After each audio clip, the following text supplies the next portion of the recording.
We've been in the Valley now since 2012. The Valley, while it turned out to be an amazing choice, was just a stroke of luck. We had really no idea what we were coming into, and it turned out to be the best decision that we'd ever accidentally made.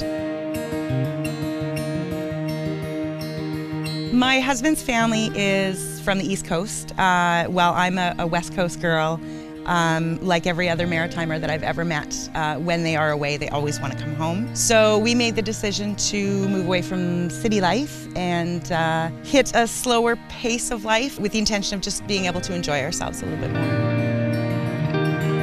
We ended up purchasing the house before we had seen it, moved in, and turned out to be this amazing little village with more services than we had ever anticipated, a really vibrant community, amazing neighbors. It was more than we could have ever hoped for, particularly given that we had not seen it before we purchased it, but it turned out to be a really great decision. You know, I was really open to anything because the intent was to really enjoy life and to work to live instead of live to work. We really wanted to do something with a connection to the land. We're both, you know, big lovers of food and natural food, and being in this area with all of the farmers and the food around us, it's hard not to be.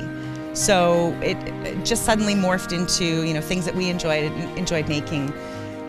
You know, before we even really realized it morphed into a business. We started off with one hot sauce because we're both hot sauce lovers, and Steve came up with that recipe based on a television program that we had seen with just a really interesting method of smoking peppers.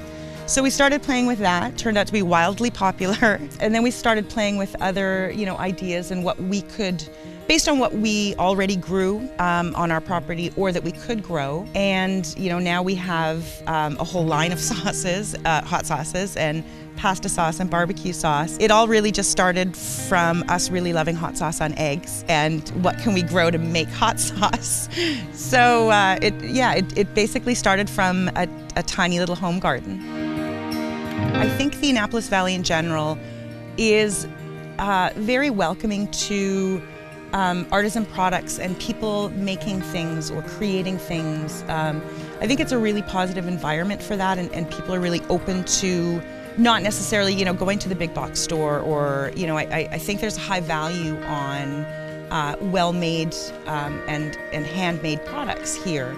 Pretty much everything that goes into our bottles is either grown on our property or within just a couple of minutes from us within the surrounding farms. The hobby that I brought with me from BC would definitely be gardening, which has certainly exploded since we've been here. At no time in BC did I have 400 pepper plants.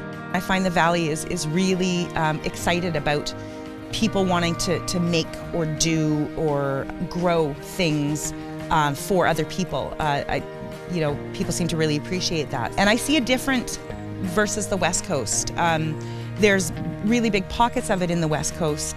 It does seem to be more of a general mindset in the East Coast, which I was really excited about and hadn't anticipated. So I think if you're vocal and passionate about what you do, the people around you are going to support you because they're going to see that.